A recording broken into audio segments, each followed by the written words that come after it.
നമസ്കാരം. അടുത്ത സർക്കാരിന്റെ സത്യപ്രതിജ്ഞാ ചടങ്ങ് കൂടി ഇപ്പോൾ തന്നെ സംഘടിപ്പിച്ചാലോ? സേലി കമന്ററി ആരംഭിക്കുന്നു.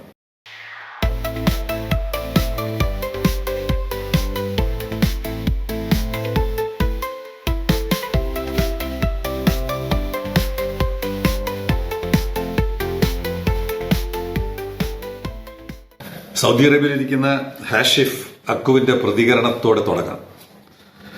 അദ്ദേഹം എഴുതിയ കത്തിന്റെ അവസാന ഭാഗം എഴുതിയിരിക്കുന്നത് തീയുമില്ല ജ്യോതിയുമില്ല. സാഹചര്യം ഓർമ്മയുണ്ടല്ലോ. വലിയ പ്രതീക്ഷകൾ നൽകി വലിയ കാര്യങ്ങൾ നടക്കാൻ പറ്റും, ദൈവത്തെ തന്നെ നേരിട്ട് കാണാൻ പറ്റും തുടങ്ങിയ വാഗ്ദാനങ്ങൾ നൽകി ഒടുവിൽ നിരാശയായി വരുന്ന കഥാപാത്രമാണ് പറയുന്നത് തീയുമില്ല ജ്യോതിയുമില്ല. ഏതാണ്ട് ആ അവസ്ഥയിലാണ് ഇന്ന് മലയാളികൾ. കൊട്ടിഘോഷിക്കപ്പെട്ട ഉദ്ഘാടനങ്ങൾ എന്താണ് പ്രധാനമായിട്ടും ആളുകൾ കാത്തിരിക്കുന്നത്? കണ്ടെയ്നർ പുറത്തിറങ്ങുമോ അകത്തു പോകുമോ എന്നുള്ളതാണ്.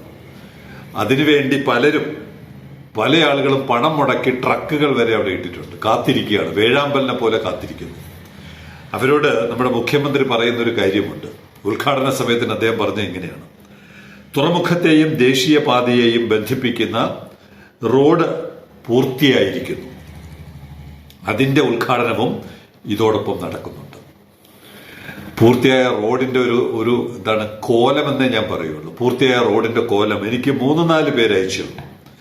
ഓമനക്കുട്ടൻ അയച്ചു തന്നു, ജോണി അയച്ചു തന്നു, അനീഷ് അയച്ചു തന്നു. ഒന്ന് കാണാം അവരയച്ചു തന്നിരിക്കുന്ന വീഡിയോയും ഫോട്ടോയും ഒക്കെ, അവരുടെ അഭിപ്രായവും കൂടി കേൾക്കാം. ഇതാണ് സാറേ പൂർത്തിയായ റോഡിന്റെ അവസ്ഥ. ഇനി ഈ റോഡ് ചെയ്യണമെങ്കിൽ തന്നെ ഏകദേശം 1 മാസം എടുക്കും. അവരവിടെ കുഴി തോണ്ടണേ ഉള്ളൂ. ഇനി കുഴി തോണ്ടി സൈഡ് വാർത്ത് എന്താ കുറെ പരിപാടി ഉണ്ട്. ഇതാണ് കേരളത്തിൽ ഒരു ഉദ്ഘാടനം നടക്കുന്നതിന്റെ സത്യാവസ്ഥ. ഇങ്ങനെ കബളിപ്പിക്കപ്പെടുന്ന ഒരു സമൂഹം, ഒരു ജനത ഇതിനു മുമ്പ് ഉണ്ടായിട്ടുണ്ടോ എന്ന് എനിക്കറിയില്ല. ഇത്രയും പച്ചയ്ക്ക് ഈ മാധ്യമ ലോകമൊക്കെ ഇത്രയും വളർന്ന് വികസിച്ച് എല്ലാവരുടെയും കൈക്കൊമ്പിളിൽ തെളിവുകൾ ശേഖരിക്കുവാനുള്ള യന്ത്രങ്ങളൊക്കെ ഇരിക്കുമ്പോഴാണ് പകൽ വെളിച്ചത്തിൽ നമ്മളെ പറ്റിക്കുന്നത്.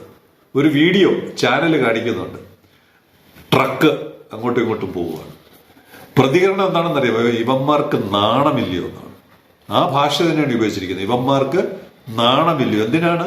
എന്തിനാണ് പട്ടാപ്പകൽ ജനങ്ങളെ കബളിപ്പിക്കുകയാണ്, പറ്റിക്കുകയാണ്. കേട്ടിട്ടില്ലേ പട്ടാപ്പകൽ പിടിച്ചു പറിക്കുന്നത്? അതുപോലെ പട്ടാപ്പകൽ കബളിപ്പിക്കുകയാണ്. മുഖ്യമന്ത്രി തന്നെ തെളിവ് നൽകി. ഗേറ്റും തുറന്നിട്ടില്ല, റോഡ് പൂർത്തിയായിട്ടില്ല എന്ന് അദ്ദേഹം തന്നെ സമ്മതിച്ചു.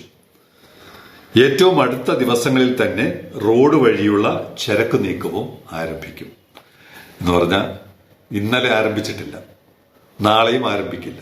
ഏതെങ്കിലും ഒരു ദിവസം നിയമസഭയിൽ മാർച്ച് 18 പറഞ്ഞത് നീണ്ടുപോയതുപോലെ ഏറ്റവും അടുത്ത ദിവസങ്ങളിൽ, ഈ ഏറ്റവും അടുത്ത ദിവസം ആർക്കറിയാം എന്നാണ് ഏറ്റവും അടുത്ത ദിവസം. അപ്പോ നടക്കാത്തൊരു കാര്യത്തിന്റെ ഉദ്ഘാടനം നടത്താൻ ധൈര്യം കാണിക്കുന്നവർ അടുത്ത മുഖ്യമന്ത്രിയുടെ സത്യപ്രതിജ്ഞ കൂടി നടത്തിയിട്ട് വേണം നിങ്ങളുടെ കാലാവധി അവസാനിപ്പിക്കുവാൻ. കാരണം നടക്കാത്ത കാര്യങ്ങളാണ് നിങ്ങൾ ചെയ്യുന്നത്. അതുപോലെ ഏതെങ്കിലും ഒരു വ്യക്തിയെ മുഖ്യമന്ത്രിയാക്കി അങ്ങ് വാഴിച്ചിട്ട് നിങ്ങൾ ഇറങ്ങി പോകുന്നതായിരിക്കും നല്ലത്. ഇത്രയും കാപട്യം. ആദ്യത്തെ 5 വർഷം എന്താണ്? എല്ലാ മേഖലയിലുമുള്ള കള്ളമാണ് മുഖമുദ്ര. ആദ്യത്തെ 5 വർഷം എന്താണ്? സ്വപ്നയും ശിവശങ്കരനും ഒക്കെ കൂടി കാണിച്ചിട്ടുള്ള കോപ്രായങ്ങൾ. അടുത്തത് ശബരിമല കൊള്ള. അതുപോലുള്ളൊരു മറ്റൊരു കൊള്ളയാണ് ഇവിടെ നടക്കുന്നത്. നടക്കാത്ത കാര്യങ്ങൾ നടന്നു എന്ന് ജനങ്ങളെ കബളിപ്പിക്കുന്നതും വലിയൊരു അഴിമതിയാണ്. അതിന്റെ തെളിവ് മുഖ്യമന്ത്രി തന്നെ പറഞ്ഞിട്ട് ഇറങ്ങി പോകുമ്പോൾ 2 പേരുടെ ചങ്ക് പിടയ്ക്കുകയാണ്. ചങ്ക് അക്ഷരാർത്ഥത്തിൽ അവർക്ക് ഒറ്റ ചങ്കേ ഉള്ളൂ, അവരുടെ ഒറ്റ ചങ്ക് പിടയ്ക്കുകയാണ്. ഒരാൾ ഇറക്കുമതി ചെയ്യുന്ന 2 കണ്ടെയ്നർ ഇറക്കുമതി ചെയ്യുന്നതിന്റെ ദുരനുഭവം അദ്ദേഹം വ്യക്തമാക്കുന്നു. നാളെ വന്നിട്ട് നമ്മളെ പേയ്മെന്റ് പോകും കമ്പനിക്ക്. ഒരു 15-ാം തീയതി ഒക്കെ ആകുമ്പോൾ മെറ്റീരിയൽ റെഡി ആവും. 15-ാം തീയതി അല്ലെങ്കിൽ 16-ാം തീയതി ഒരു 2 ദിവസം 20-ാം തീയതി ആകുമ്പോൾ സാധനം കണ്ടെയ്നറിൽ കയറി കഴിഞ്ഞാല് പിന്നെ ഷാങ്ഹായ് പോർട്ടിൽ വന്നിട്ട് അവിടെ നിന്ന് തിരിക്കും. 99% കൊച്ചി പോർട്ട് തന്നെ ആയിരിക്കും. ഇവിടെ ഒരു വിവരവും ഇല്ല. ഗേറ്റ് തുറക്കണമൊന്നും ആയിട്ടില്ല. പിന്നെ ഒരു ഷിപ്പിംഗ് ലൈനും വിഴിഞ്ഞത്തേക്കുള്ള ഒരു റൈഡ് കാർഡ് ഇറക്കിയിട്ടില്ല. അതുകൊണ്ട് 99% കൊച്ചി തന്നെ ശരണം. എനിക്ക് 2 കണ്ടെയ്നറായിട്ട് 70,000 രൂപ പോയി കിട്ടും ഈ തെമ്മാടി കൂട്ടങ്ങൾ കാരണം. മറ്റേ എന്ത് ഉദ്ദേശിച്ചാണ് ഗേറ്റ് തുറക്കാതെ വെച്ചുകൊണ്ടിരിക്കുക അവിടുത്തെ പണി നടക്കാത്തതെന്ന് എനിക്ക് അറിഞ്ഞൂടാ. സാറിന് എന്തെങ്കിലും ഒരു അറിവുണ്ടെങ്കിൽ ഒന്ന് അറിയിക്കണം സാർ. രണ്ടാമത്തത് 60 ലക്ഷം രൂപയാണ് ഒരു ട്രക്കിന്റെ ഏകദേശ വില. 60 ലക്ഷം രൂപ. അവിടെ കുറച്ചു പേർ, തുറമുഖത്തിന്റെ പരിസരത്ത് കുറച്ചു പേർ കൊണ്ട് ട്രക്ക് ഇട്ടിട്ടുണ്ട്. ഇന്ന് തുറക്കും, നാളെ തുറക്കും, മറ്റന്നാൾ തുറക്കും എന്ന് പറഞ്ഞിട്ട് മാസം തോറും ബാങ്ക് വന്ന് മേടിച്ചെടുക്കേണ്ട പൈസയൊക്കെ മേടിച്ചെടുക്കുന്നുണ്ട്. ഇവിടെ ഗേറ്റും തുറന്നിട്ടില്ല, ട്രക്കും ഓടുന്നില്ല. ഇങ്ങനെ പട്ടാപ്പകൽ നമ്മളെ പറ്റിച്ച ഒരു പരിപാടിയാണ് ഇന്നലെ നടന്നത്.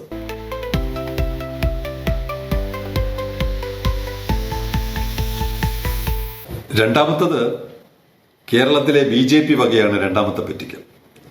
ശക്തമായ പ്രതികരണമാണ് സാമൂഹ്യ മാധ്യമങ്ങളിൽ വരുന്നത്. കുറെ പ്രതികരണങ്ങൾ കുറെ പേർ സെയിലിംഗ് കമന്ററിക്ക് അയച്ചു തന്നു. ഫ്രം TRV കേരള, TRV എന്നാണ് എഴുതുന്നത്.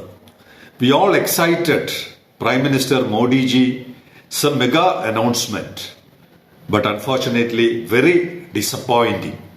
No aims, no metro, no mega projects, shipyard, no announcement. TRV Tirunelveli Industrial Corridor very much needed.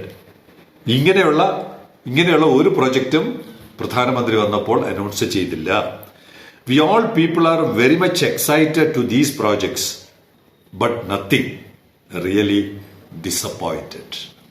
അപ്പൊ ആരാണ് ഈ ഡിസപ്പോയിന്റ്മെന്റ് ഉണ്ടാക്കിയത്? പ്രതീക്ഷ നൽകിയതാരാണ്? കേരളത്തിലെ BJP നേതൃത്വം. സാമൂഹ്യ മാധ്യമങ്ങളിലും അഭിമുഖങ്ങളിലുമൊക്കെ ഞങ്ങളിത് ബ്ലൂ പ്രിന്റ് റെഡിയാക്കി വെച്ചിരിക്കുകയാണ്. തിരുവനന്തപുരത്തിന്റെ ഭാവി വികസന രൂപരേഖ പ്രധാനമന്ത്രി വന്ന് അത് അനൗൺസ് ചെയ്യും. പ്രധാനമന്ത്രി വന്ന് തിരുവനന്തപുരം നഗരവികസനത്തിന് ബ്ലൂ പ്രിന്റ് ഇറക്കും എന്ന് പറഞ്ഞത് വലിയ എക്സ്പെക്ടേഷനാണ് ഉണ്ടാക്കിയത്. വൻ പദ്ധതികൾ വരെ പ്രഖ്യാപിച്ചേക്കും എന്നുള്ള തരത്തിലാണ് കാര്യങ്ങൾക്ക് ഹൈപ്പ് നൽകിയത്. എന്നാൽ അതിന്റെ 10% പോലും, സെയിലിംഗ് കമന്ററി പറയുന്ന 1% പോലും, എന്നാൽ അതിന്റെ 10% പോലും അവതരിപ്പിക്കാൻ കഴിയാത്തത് BJP നേതൃത്വത്തിന്റെ പരാജയം തന്നെയാണ്. അല്ലെങ്കിൽ കൃത്യമായ പ്ലാനിംഗ് ഇല്ലായ്മയാണ്. അതിന് കഴിയില്ലായിരുന്നു എങ്കിൽ നഗരവികസന ബ്ലൂ പ്രിന്റ്, വികസന രേഖ എന്നൊക്കെ പറഞ്ഞ് ഇതൊക്കെ ഇപ്പോൾ വരും എന്ന തരത്തിൽ ഹൈപ്പ് ഉണ്ടാക്കേണ്ടിയിരുന്നില്ല. വാസ്തവത്തിൽ ഇവിടുത്തെ നേതൃത്വമാണ്, കേന്ദ്ര സർക്കാർ, അത് ഏത് സർക്കാരായാലും, കേരള സർക്കാരായാലും, ഒരു പ്രോജക്റ്റ് അനൗൺസ് ചെയ്യുന്നതിന് ഒരുപാട് ഹോംവർക്ക് ചെയ്യാനുണ്ട്, ഒരുപാട് പ്ലാനിംഗ് നടത്താനുണ്ട്, സാമ്പത്തികമായ അലൊക്കേഷൻസ് നൽകാനുണ്ട്. അങ്ങനെ ഒരുപാട് ഘടകങ്ങളുണ്ട്. അത് കോർപ്പറേഷനായാൽ പോലും പഞ്ചായത്തായാൽ പോലും അത്തരം നടപടിക്രമങ്ങളെല്ലാം നടത്തി കഴിഞ്ഞിട്ട് ഒരു പദ്ധതി അനൗൺസ് ചെയ്യാൻ പറ്റുള്ളൂ. അല്ലെങ്കിൽ പിന്നെ വെറുതെ അനൗൺസ് ചെയ്യാം. ഇവിടെ റോഡ് അനൗൺസ് ചെയ്യുന്നതുപോലെ ഒക്കെ അനൗൺസ് ചെയ്യാം. ഗേറ്റ് തുറക്കാതെ ഗേറ്റ് തുറന്നു എന്ന് അനൗൺസ് ചെയ്യുന്നത് പോലെ. അപ്പോൾ അങ്ങനെയുള്ള ഒരു സാഹചര്യത്തിൽ ഇവിടെ ഒരു BJPക്ക് മേയർ സ്ഥാനം കിട്ടിയ ഉടനെ മലമറിച്ചു കളയും എന്നുള്ള തരത്തിൽ ആളുകളെ വ്യാമോഹിപ്പിച്ചു എന്നുള്ളിടത്താണ് ഈ കബളിപ്പിക്കൽ നടന്നിരിക്കുന്നത്. അപ്പോൾ വാസ്തവത്തിൽ പ്രധാനമന്ത്രിയെ പോലെ ഒരാൾ വരുമ്പോൾ അതിനുവേണ്ടിയുള്ള ഒരു മുന്നൊരുക്കം നടത്തി ഇത്ര പദ്ധതികളാണ് ഞങ്ങൾക്ക് വേണ്ടത്, ആ പദ്ധതികളുടെ സാമ്പത്തികമായ പശ്ചാത്തലം ഇതാണ്, നാട്ടിൽ കേരള സർക്കാരിനെ കോൺഫിഡൻസിൽ എടുക്കണം, ലാൻഡ് ഇത്ര വേണം, മറ്റ് സൗകര്യങ്ങൾ ഇത്രത്തോളം വേണം, കണക്ടിവിറ്റി വേണം, തുടങ്ങിയ പല കാര്യങ്ങളും ആലോചിച്ച് ഉറപ്പിച്ചിട്ട് വേണം ഈ 45 ദിവസം എന്നൊക്കെ പറയുന്നത് ബ്ലൂ പ്രിന്റ് അവതരിപ്പിക്കാൻ.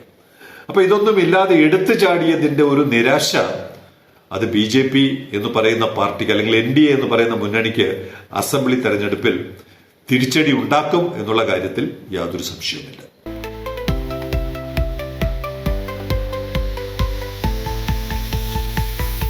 സർക്കാരിന്റെ ഈ കാപട്യം, സംസ്ഥാന സർക്കാരിന്റെ കാപട്യമാണിത്. തുറന്നു കാട്ടിയതാണ്. അറസ്റ്റ് ചെയ്ത് 165 ദിവസത്തോളം അറസ്റ്റ് ചെയ്തിട്ടിരുന്ന അഖിലേത തന്നെ ഈ 2ാം ഘട്ട ഉദ്ഘാടന സമയത്ത് ബർത്തിയപ്പെട്ടു. ഇതാണ് പ്രകൃതി നൽകുന്ന പ്രതികാരം. നിങ്ങൾ ഇനിയെങ്കിലും മനസ്സിലാക്കണം, നിങ്ങളുടെ കാൽച്ചുവട്ടിലെ മണ്ണൊലിച്ചു പോവുകയാണ്. നിങ്ങൾക്ക് തന്നെ പ്രതികാരം നൽകുന്ന തരത്തിൽ ആ കൃത്യസമയത്ത് ആ കപ്പൽ പുറംകടലിലെത്തി. ഞാൻ ബർത്ത് ചെയ്ത കാഴ്ച ഞാൻ കണ്ടില്ല, എനിക്കൊരാൾ അയച്ചു തന്നതാണ്. ബർത്ത് ചെയ്യപ്പെട്ടിട്ടുണ്ടെങ്കിൽ 1ാം തരം അടി ചെകിടത്ത് കിട്ടി. രണ്ടാമത്, ഞാൻ ഇന്നലെ എന്നോടൊപ്പം പലരും ചെയ്തിട്ടുണ്ടെന്നാണ് എന്റെ വിശ്വാസം. നടത്തിയ നിരാഹാര സമരത്തിന്, ഉപവാസത്തിന് പലരും പിന്തുണ നൽകി. അവരോടെല്ലാമുള്ള നന്ദി ഈ അവസരത്തിൽ രേഖപ്പെടുത്തുകയാണ്.